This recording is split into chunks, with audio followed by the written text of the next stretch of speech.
Olá, tudo bem? Que Deus possa estar te abençoando, nessa série de estudos da carta do apóstolo Paulo aos irmãos na cidade de Corinto. E hoje nós vamos ver o capítulo 6. É interessante que nesse capítulo Paulo vai usar 6 vezes essa expressão, não sabeis? E ele vai abordar dois problemas crônicos, na igreja de Corinto. Um era a demanda que havia entre os irmãos, brigas, que havia entre eles. E o outro era a questão da imoralidade. E Paulo, então, vai começar falando das demandas, interpessoais que havia dentro da igreja de Corinto. E como devemos agir quando existe um problema entre nós.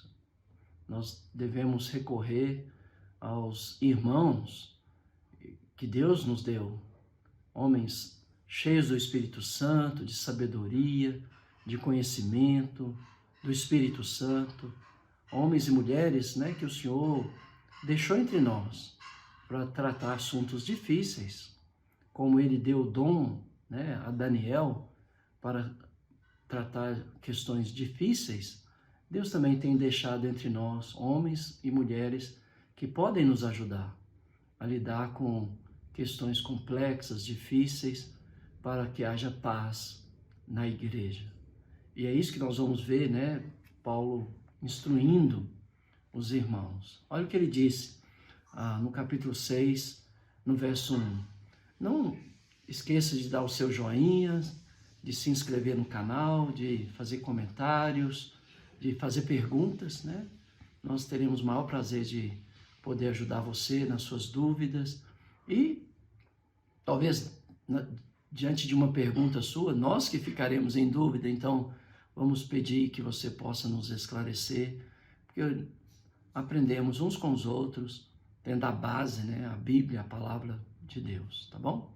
Então, 1 Coríntios, capítulo 6, versículo 1, Paulo vai falar de como nós devemos lidar com as questões, com os problemas entre os irmãos. Diz assim: aventura-se algum de vós, tendo questão contra outro, a submetê-lo a juízo perante os injustos e não perante os santos. Então, os irmãos estavam levando, para os tribunais humanos, injustos, questões que envolvia a igreja. E essas pessoas não tinham nenhuma aceitação na igreja. Mas mesmo assim os irmãos estavam levando para os tribunais questões que deveriam tratar dentro da igreja. E aí Paulo vai dizer: ou não sabeis que os santos hão de julgar o mundo? Ora, se o mundo deverá ser julgado por vós, sois acaso indignos de julgar as coisas mínimas? Olha, se o mundo será julgado por nós, será que nós não temos competência para tratar as questões que envolvem os irmãos? É claro que sim. Se nós somos homens cheios de sabedoria, do Espírito Santo, de conhecimento, de amor, nós temos capacidade dada por Deus, não por nós mesmos, de ouvir, as partes envolvidas no problema e resolver. Porque nós vamos julgar o mundo. O juiz injusto, nós vamos julgá-lo. Mas agora estamos levando questões da igreja aos juízes injustos e nós que vamos julgar o mundo. E não somente o mundo, olha o que Paulo fala. Não sabeis que havemos de julgar os próprios anjos? Olha o poder que a igreja tem. Às vezes nós nos menosprezamos, mas não, nós somos a igreja de Deus, a família de Deus. Somos dotados pelo Espírito Santo de sabedoria, de conhecimento, de entendimento, para tratar as questões que envolvem os irmãos. E nós podemos chamar a igreja para juntos tratar né, o assunto ou o problema e tomar medidas bíblicas, né, para resolver ou solucionar o problema, para que haja paz na igreja, né? Somos filhos da paz e devemos promover a paz entre os irmãos para sermos de fato filhos de Deus e não levar questões da igreja aos tribunais humanos. E disse mais, quanto mais as coisas desta vida, se nós vamos julgar as coisas espirituais, os anjos, quanto mais as questões deste mundo, né? Graças a Deus, nós temos homens, mulheres, sábios entre nós, que podem nos ajudar a lidar com as questões. Então, se você tem alguma questão que envolve um irmão, uma irmã, deixa a igreja saber, para que a igreja possa tratar. Vá aos anciãos da igreja, as anciãs, né, as esposas dos anciãos, se é uma questão na área entre as irmãs, mas não fique fofocando, não fique difamando, não leve essa questão para fora da igreja, mas trate o problema dentro da comunidade cristã. E Paulo continua dizendo, entretanto, vós quando tendes de julgar negócios terrenos, constituir um tribunal daqueles que não têm nenhuma aceitação da igreja. Irmãos, nós vamos julgar os anjos, o mundo. Quanto mais essas coisas mínimas, nós podemos. Deus nos deu esse poder. A igreja é algo fantástico. Nós podemos constituir um tribunal entre nós para julgar, avaliar uma questão complexa, difícil, e baseado na palavra de Deus. Nós podemos chamar as partes envolvidas e determinar o que Deus determinou. E quem não quiser dar ouvido, então nós podemos considerar essa pessoa gentia, imunda. Por quê? Porque não quer ouvir a palavra de Deus. Então, se ela não quer ouvir, então nós podemos afastá-la da comunhão, até ela reconhecer a palavra de Deus como soberana, né, nas nossas vidas. Todos nós estamos sujeitos à palavra de Deus. Aí Paulo vai dizer, né, no verso 5, para a vergonha vos digo, não há porventura, nem ao menos um sábio entre vós, que possa julgar no meio da irmandade? Lembra que eles estavam se orgulhando? Lembra que eles estavam se passando por sábios, inteligentes, mas na hora de tratar questões, empurrava para os tribunais humanos. Para você ver como que a igreja de Corinto era contradizente, né? Se julgavam melhores do que os outros, mas responsabilizava outros para julgar as questões mínimas e outros injustos, né, aqui, né, nesse caso.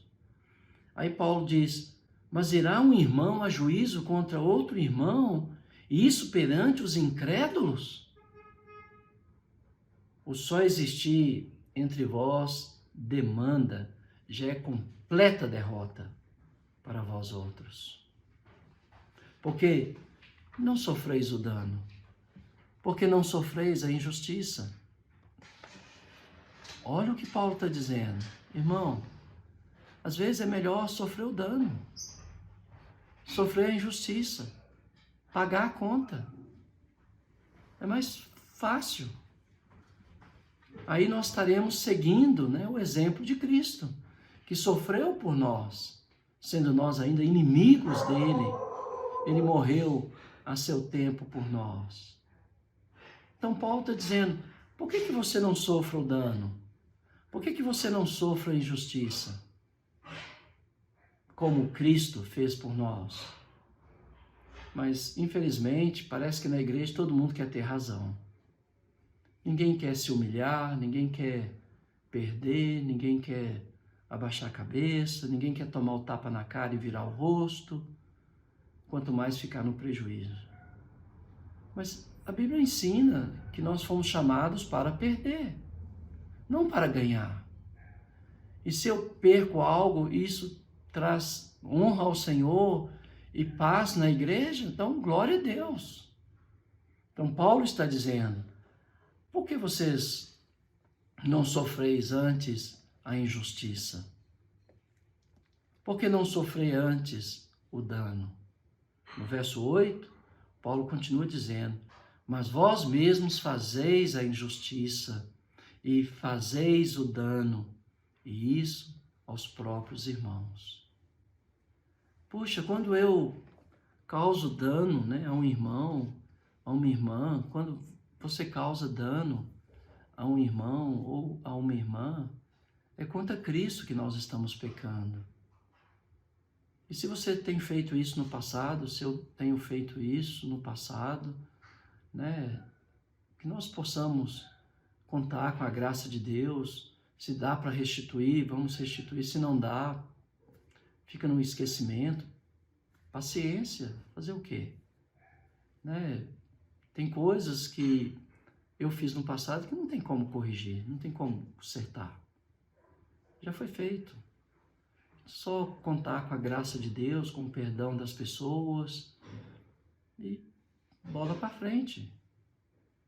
Agora, se dá para restituir, se foi um dinheiro que eu peguei, né, e é indevido e eu devo, eu posso restituir. Eu posso me privar de alguma coisa e pagar aquela pessoa, né? Mas se eu roubei uma noite de sono de uma pessoa, como eu devolvo isso para uma pessoa? Não tem jeito. Mas eu posso facilitar a vida dela, dando uma tarde de descanso para ela, assumindo algum compromisso para aliviar, né, o dia daquela pessoa. Eu posso pagar um almoço para evitar que ela, com a família dela, né, eu não vou estar presente. Eu vou dizer, irmão, tá aqui o dinheiro, você leva a sua família para passear, porque eu desgastei, né, você e tirei sua noite de sono. E eu quero corrigir, não tem como eu devolver a noite de sono, mas eu posso aliviar, né, sua tarde de domingo, em vez de todo mundo ir para o fogão para fazer o almoço, tá aqui o dinheiro, vai lá almoçar no restaurante. Ou seja, eu posso fazer alguma coisa, mas tem coisas que não dá, tá? No passado, as pessoas envolvidas já foram perdoadas, elas já me perdoaram, então vida que segue, né? E se no último dia Deus nos achar indignos do reino celestial, glória a Deus, Ele é santo, justo, bom. Mas se há coisa que eu posso fazer, se eu posso pedir perdão, se eu posso devolver alguma coisa, né? Então devemos fazer isso. Então Paulo continua, né? Ele fala aqui no verso 9, vai usar de novo, ou não sabeis, né? Lembra que eu falei que ele vai usar essa expressão 6 vezes, e ele vai fazer uma lista aqui, né, de pecados, né? Eu quero falar um a um, pontuar, né, um a um, não para ser pesado aos irmãos, mas para que os irmãos saibam o que significa, né, esses pecados, né, que são sérios, graves, e nós não devemos deixar que eles façam parte das nossas vidas, né? Nós devemos, se algum deles está presente em nossas vidas, nós devemos confessá-los e tomar o propósito de não permitir que eles façam parte da nossa vida, mas tirar completamente das nossas vidas. Então vamos ver o que o apóstolo Paulo fala aqui, verso 9. Ou não sabeis que os injustos não herdarão o reino de Deus? Então, quando você comete uma injustiça, né, contra um irmão, repare logo isso, porque os injustos não vão herdar o reino de Deus. E aí ele continua, né, falando da lista de pecados. Não vos enganeis, nem impuros. Então a palavra impuro descreve toda sorte de pecado sexual, né? Toda sorte de pecado sexual. Pornografia, né? Filmes imorais com cenas obscenas, novelas imorais com cenas obscenas que nós estamos assistindo, se é que estamos, né? Estou falando, mas você tem que avaliar, né? Se você está fazendo, tem que parar com essas coisas. Isso não agrada o Senhor, né? Toda sorte de pecados sexuais. Depois ele fala, nem idólatras. Trata de alguém que tem um ídolo, né? Físico ou imaterial. Visível ou subjetivo no lugar de Deus.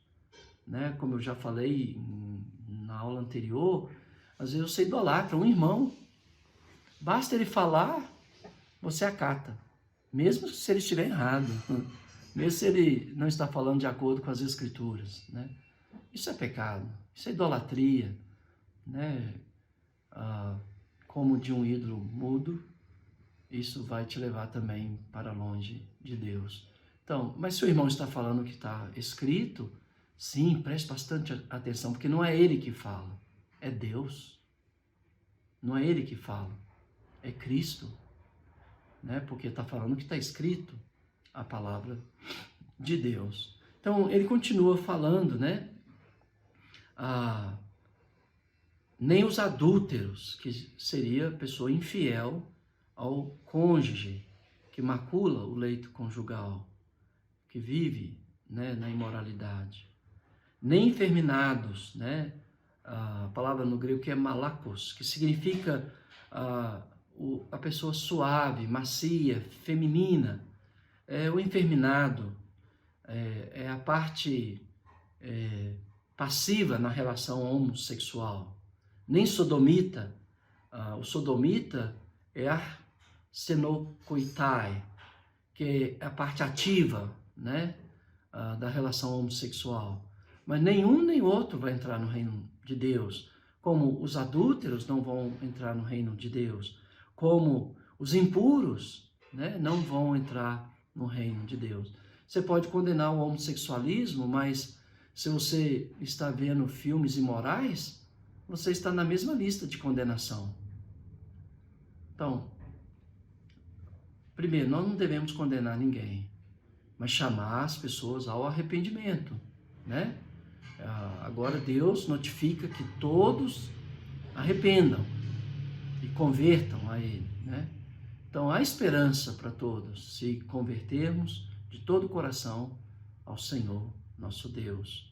Mas Ele também vai falar, né? Nem ladrões, né? A palavra aqui é kleptes, aquele kleptomania, é a mania de furtar, de roubar. É aquele ladrão que rouba escondido dos outros, né? Pela sensação do prazer de roubar. Às vezes não é nem o objeto em si, mas aquela sensação, aquela neurose, né?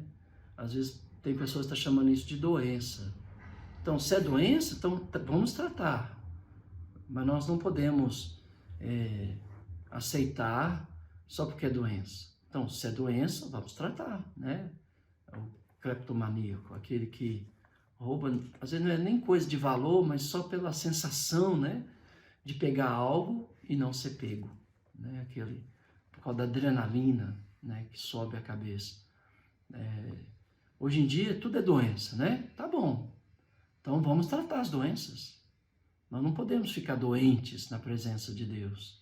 Nós temos que ser um sacrifício santo, puro, perfeito, saudável a Deus. Então, se o homossexualismo é tratado como doença, vamos tratar essa doença, né? Mas para nós é pecado, né? É fazer algo contra a vontade de Deus. Mas ele continua falando, né, nesta lista, nem avarentos, tá vendo? Pessoas que se entregam ao dinheiro, né? Ela não usa o dinheiro que as usa. Ela usa as pessoas para ganhar dinheiro. Os avarentos. Então, eu vejo pessoas falando com tanta aspereza contra o homossexualismo, em vez de falar a verdade em amor, mas são pessoas gananciosas. Tudo que fazem é para obter lucro ou vantagem. Ó, você está na mesma lista de condenação, o avarento. Mas também ele fala os bêbados, né? Olha, os maldizentes. Quem são os maldizentes? Né? São aqueles que estão sempre falando mal dos outros, sempre tirando a honra das pessoas, sempre falando mal, né? Se você anda falando mal dos políticos, você é maldizente. A Bíblia não manda a gente falar mal dos políticos. A Bíblia manda a gente orar por eles, para que eles convertam. Não é para que eles criam leis para facilitar as nossas vidas. É para que eles convertam ao Senhor e sejam salvos. Não é buscando benefício próprio, nosso, né? Então, os maldizentes não entrarão no reino dos céus. Você pode ter sua opinião bem definida sobre conduta ou partido político, mas falar mal não vai resolver nada, pelo contrário, né? Mas orar, você tem Deus para interferir, Deus que constitui, né, as autoridades. Lembra quando Jesus estava diante de Pôncio Pilatos? Pilatos falou a Jesus, eu posso te soltar, eu posso te libertar. O que Jesus falou com Pilatos? Ele era perverso. Nenhuma autoridade você teria sobre mim se do alto não fosse concedido a você. Irmãos, nós temos que crescer tanto na fé. Nós temos que orar pelo nosso país, para que a nossa nação deixe a idolatria, deixe a bebedeira, deixe as orgias e voltem para o Senhor. Nós temos que confessar o pecado da nação, os nossos próprios, publicamente, pessoalmente. Devemos colocar os pecados da nação, do país, das nossas igrejas, de nós mesmos, em público. Pode ser loucura aos seus olhos, mas é isso que vai curar a nação brasileira, os países, ou a igreja. É mostrar que o avarento não vai entrar no reino dos céus, da mesma forma que o homossexual. Não vai entrar. Nem o ativo, nem o passivo, né? Não vai entrar. Então, se nós temos tolerado isso, às vezes condenamos, mas toleramos na nossa família. Então os outros nós condenamos, os da nossa casa nós protegemos, em vez de falar, irmão, isso está errado, filho, filha, isso não é de Deus, não é vontade de Deus. Primeiro, nós não temos o direito de condenar ninguém, mas chamá-los ao arrependimento, é nosso dever,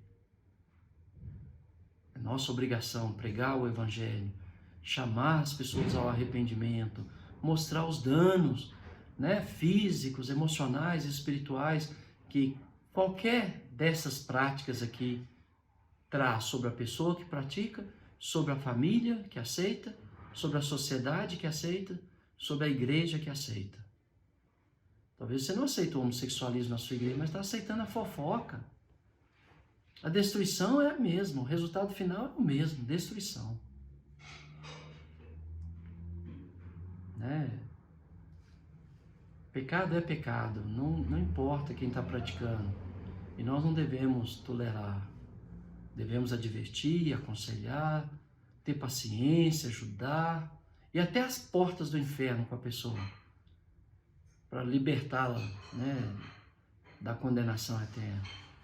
Mas se ela não quer, aí nós temos, se é irmão, temos até que afastar da comunhão da igreja. Quem sabe ele reconhece, cai em si e quer voltar para a comunhão da igreja, né?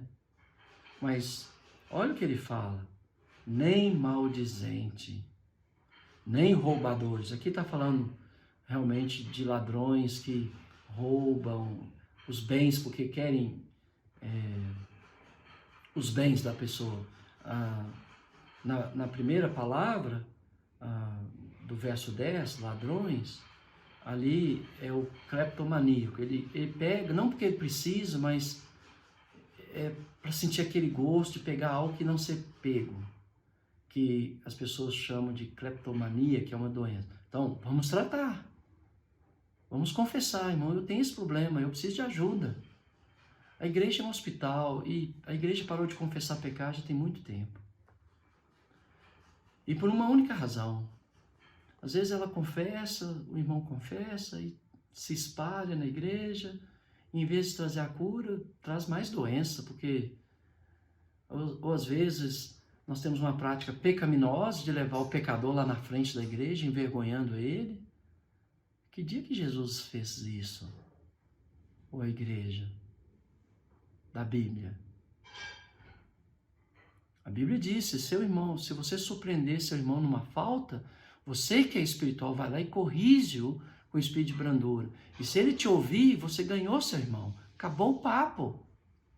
Você não toca mais no assunto. Se ele não te ouvir, você leva a testemunha, Mateus 18.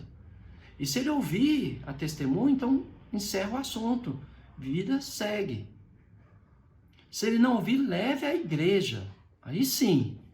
Para que a igreja fale com o pecador. Não é para a igreja expulsar o pecador de primeiro. É para falar com ele. E se a igreja tem 1000 membros, aquele irmão vai receber 1000 visitas. Se são 500 casais, vai receber 500 visitas. Porque o casal vai lá visitá-lo. Para falar com ele, para exortá-lo.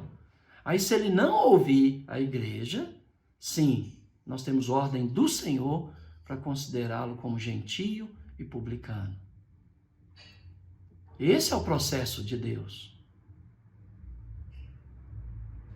Nós estamos fazendo diferente.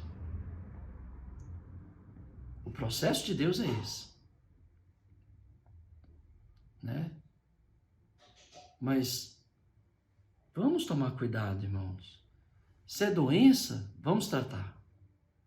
Mas nós não podemos deixar os irmãos doentes. Quando você humilha uma pessoa diante da comunidade cristã, porque ela pecou, você está julgando a igreja nas trevas, porque a igreja não vai ousar confessar seus pecados. Nós vamos me levar lá na frente, vai me expor. Não. A igreja fica doente. Mas se alguém pecar, vai lá falar com aquela pessoa. Agora, se o pecado dela torna público, então, se você falou com a pessoa e ela arrependeu, você orou com ela, ela foi perdoada, você comunica com a igreja. Né? O irmão falhou e pecou, a irmã falhou, pecou, mas nós já conversamos com ela, ela está arrependida, ele está arrependido, nós já oramos, ele está perdoado por Deus. Igreja, acolha, ajuda, apoie. Vamos amar os irmãos. Agora, se ele não quer ouvir, sim, vamos seguir o processo bíblico e até exclusão, se for necessário. Né? Às vezes uma moça aparece grávida na igreja. E aí fica aquela fofocaiada, aquela conversaiada. Mas o que nós devemos fazer? Ir lá conversar com a moça, falar, irmã, né? Você pecou contra Deus, pecou contra a igreja, trouxe blasfêmia, né? Contra o nome do Senhor. Você vai continuar nessa vida? Se a irmã falar não, né? Chama também o moço, né? Conversa com ele. Você fala, não, então vamos interromper esse relacionamento que é pecaminoso, né? Vamos orar, vamos perdoar, vamos dar assistência, vamos apoiar, vamos ajudar, porque agora está gerando uma criança no ventre daquela irmã. E a criança não tem culpa.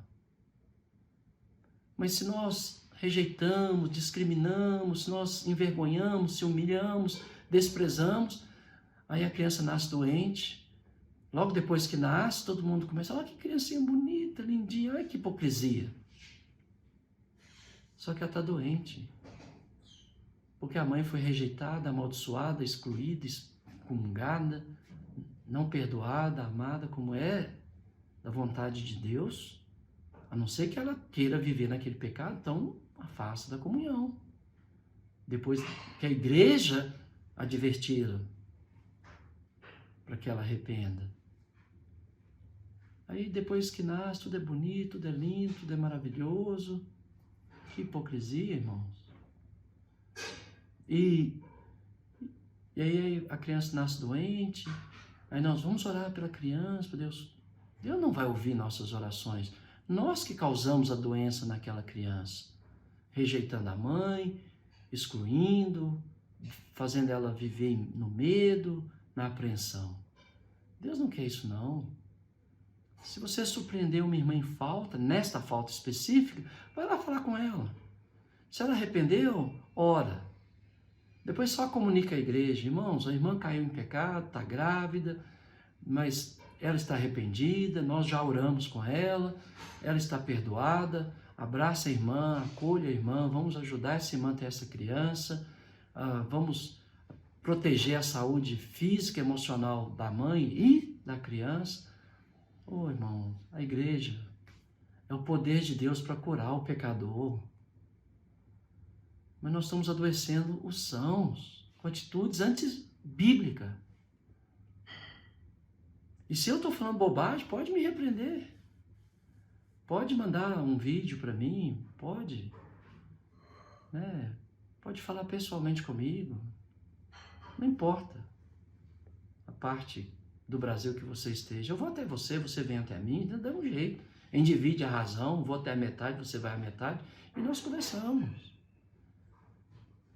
Mas parece que na igreja, pecado condenável é só pecado sexual. É condenado. Mas Jesus também nos deu a receita para tratar.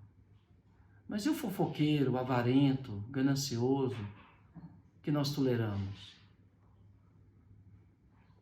Eu não tolero. Se eu vejo o irmão falando mal do outro, eu falo, irmão, você está em pecado. Ou eu chamo outro irmão, vem cá, está falando mal de você. Resolve aí. Isso. Vamos banir a fofoca do nosso meio. Vamos banir a maledicência do nosso meio. Não, irmão, agora, se ele não quiser arrepender, vamos até tirá-lo do nosso meio. Vamos bani-lo do nosso meio também. Porque é assim que a Bíblia diz. Aí agora o roubador que esse segundo é realmente pessoas que querem os bens. O ladrão ali só quer aquela sensação de adrenalina de pegar alguma coisa e ninguém vê. Daí vem a palavra cleptomania, né? Mas tem que ser tratado também. E Paulo deixa claro, não herdarão o reino de Deus. Agora, olha o que Paulo fala no verso 11, olha que bonito. Tais fostes alguns de vós, mas vós vos lavastes, mas fostes santificados, mas fostes justificados em nome do Senhor Jesus Cristo e no Espírito do nosso Deus. Se você acha que Deus vai jogar na cara o pecado desse povo que foi justificado, santificado, claro que não. Deus o justificou, Deus o perdoou, Deus o lavou, Deus o amou. Então havia pessoas, e há pessoas no mundo que são assim, e quando elas passam pela água do batismo, elas são purificadas, santificadas, remidas pelo poder de Deus. Por isso que Paulo fala, tais fostes alguns de vós, mas vos lavastes no batismo, né? Não há nenhum pecado nesse mundo que não seja lavado nas águas do batismo. Quando a pessoa está arrependida e confessa Jesus como Senhor e Salvador, como Filho de Deus, e é mergulhado na água em nome de Jesus para perdão dos seus pecados, para receber o Espírito Santo, não há nenhum pecado neste mundo que não seja perdoado por Jesus Cristo. Além de se lavar, eles foram santificados, justificados em nome do Senhor Jesus. Está vendo o que eu disse? Ele não vai pôr um telão da sua vida. Ele te lavou, te justificou, te santificou. Agora, se eu vivo no pecado, sim, eu vou ser envergonhado na volta de Cristo. Eu vou sair da presença dele envergonhado. E olha o que a igreja estava dizendo, versículo 12. Ô Paulo, todas as coisas são lícitas. Mas Paulo está dizendo, nem todas convêm. Todas as coisas são lícitas, estão insistindo, né? Lembrando que eles mandaram perguntas para Paulo, né? Então, alguns da igreja dizendo, tudo é lícito, tudo é permitido. Não. Nem tudo convém, nem tudo edifica.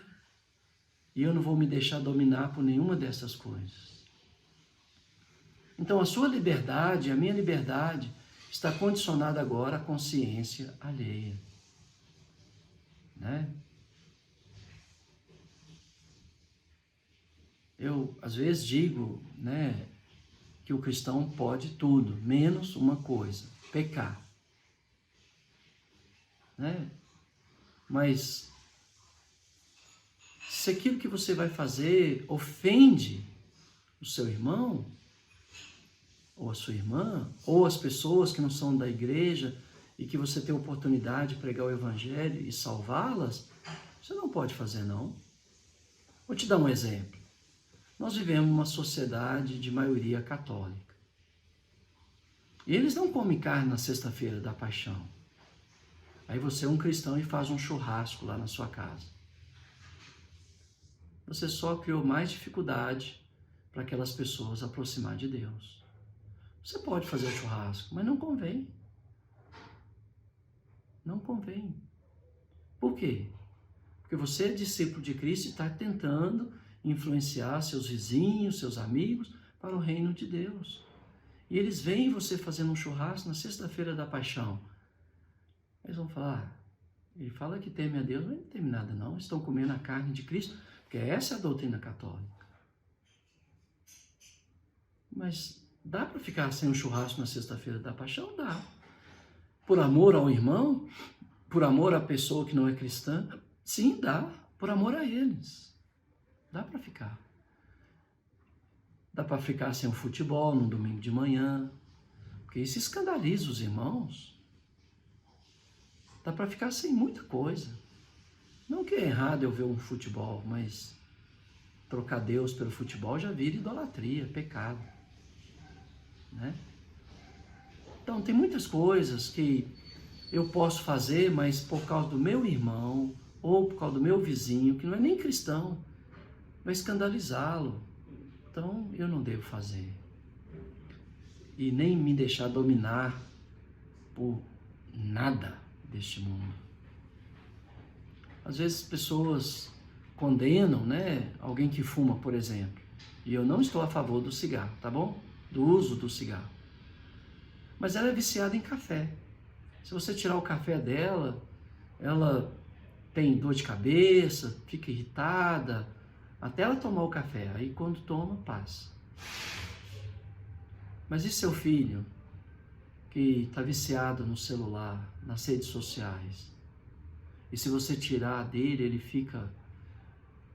tem os mesmos sintomas que alguém usa cocaína. Você pode achar que eu estou exagerando?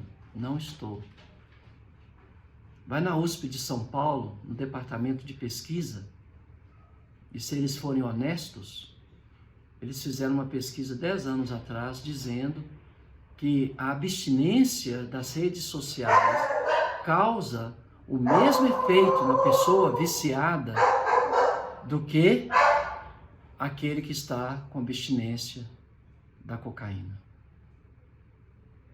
As crianças hoje já nascem com o celular na mão. E olha, irmão, você tem pouco tempo para cuidar do seu filho.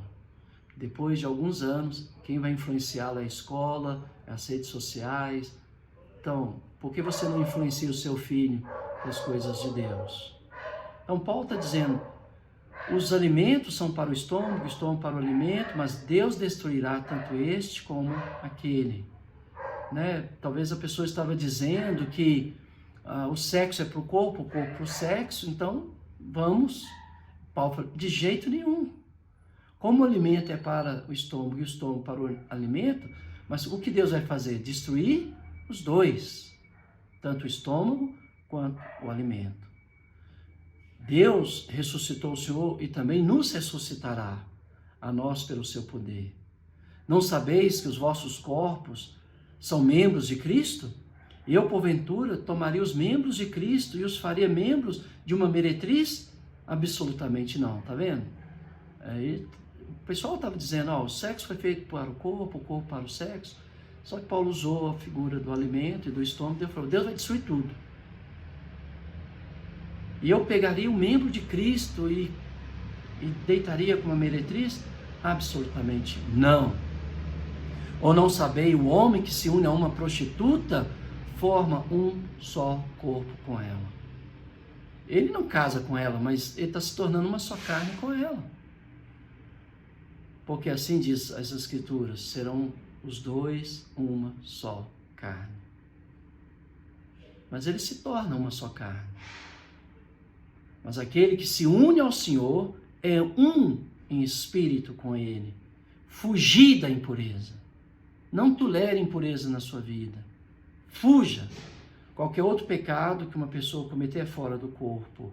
Mas aquele que pratica imoralidade peca contra o próprio corpo. Porque se une à prostituta, se une à imoralidade, tornando uma só carne com a prostituta, com a meretriz, levando o corpo de Cristo a unir-se com a prostituta, tornando uma só carne com ela. Acaso não sabeis que o vosso corpo é santuário do Espírito Santo, que está em vós, o qual tendes da parte de Deus, e que não sois de vós mesmos? Aprende isso, irmão. Você não se pertence mais, você pertence a Deus. Por quê? Porque fostes comprado por um preço. Agora, pois, glorificai a Deus no vosso corpo. Então, nós temos que cuidar da saúde do nosso corpo, fugir da imoralidade. O alimento foi feito para o estômago para o alimento, mas eu não vou comer desesperadamente, causando doença para o meu corpo.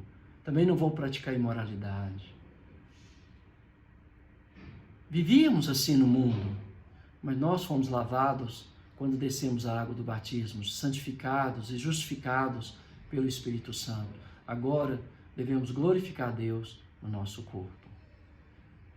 E se você está vivendo assim, ainda é tempo de se arrepender, de mudar de vida, de confessar Jesus como Senhor e reeditar a sua história, reescrever a sua história. Você não precisa ficar preso a esses pecados, você pode largá-los e seguir Jesus e Ele te perdoará.